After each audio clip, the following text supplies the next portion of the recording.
makukulong ka na talaga. Magugulat ka na lang, inaaresto ka na. Pating ka sa kanya. Ang susunod na programa ay rated PG.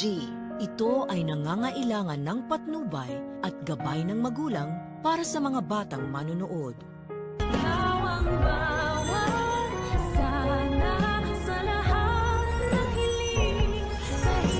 We are still in the clear. Me? Tinulungan mo kami, di ba? That makes you an accomplice. Dahil nga sa mas mabait na pinapakita ni Zoe kay Annalyn, ay naniwala naman agad si Annalyn na magiging close na si Zoe sa kanya. Nang hindi alam ni Annalyn ay gusto lang naman pagtakpan ni Zoe ang kanyang krimeng ginawa sa kanilang lolo Pepe. At pagtatanggol pa ni Annalyn kay Zoe kay Doc Lyndon na kahit ano daw gawin ni Moira ngayon ay hindi daw sila mapag-aaway nito. Tanong naman ni Doc Lyndon kay Annalyn na paano daw ay kung may kinalaman talaga si Zoe sa pagkakakomatos ni Lolo Pepe. Mapapangatawanan niya kaya ni Annalyn ang hindi pang-aaway kay Zoe? Yan ang dapat nating abangan. Pero teka nga lang, bakit kaya hindi naiisipan ng mga taga-Apex na lagyan ng CCTV camera ang kwarto ni Lolo Pepe kabilang banda? Ang masaya nga sanang tanghalian nila Giselle, Lynette, Justin at Annalyn ay magugulo nang dahil dito sa demonitang si Moira. Pinalitan niya kasi ang regalo ng apat sa isa't isa ng mga bagay na makapagpapaalala sa kanila na sila'y mga walang kwentang tao. Pero maisip nga kaya nila na walang ibang taong gagawa nun sa kanila kundi si Moira lamang.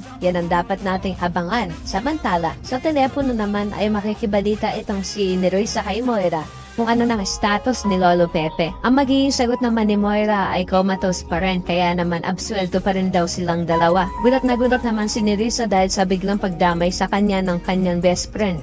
At dito na pinaalala ni Moira sa kanya ang pinahiram nitong sasakyan. Kaya naman damay din daw ito. Kung sakali magkabukingan na ay sama-sama silang hihimas ng greyhounds sa kabilang banda. Dahil nabuking nga ni Lynette itong si Moira na pumunta sa loob ng kwarto ni Lolo Pepe, nang mapulot nga ni Lynette ang pin ni Moira na nalaglag sa sahig doon sa loob ng kwarto ni Lolo Pepe, ay hindi na rin papayagan ni Robert si Zoe na dalawin ang kanyang lolo. Kaya naman gulat na gulat si Zoe at hindi niya maisip ang dahilan kung bakit pinagbabawalan siya ng kanyang kamamahan. Nakala mo naman talaga'y malinis at wala siyang ginawang masama sa matanda. Kaya naman ko isa ka rin sa mga nag-aabang na magsama-sama na sa kulungan sila Moira, Zoe, Carlos at Nerissa. Ipakilike ang video na ito and don't forget to subscribe. Thanks for watching and see you next time. Bye-bye.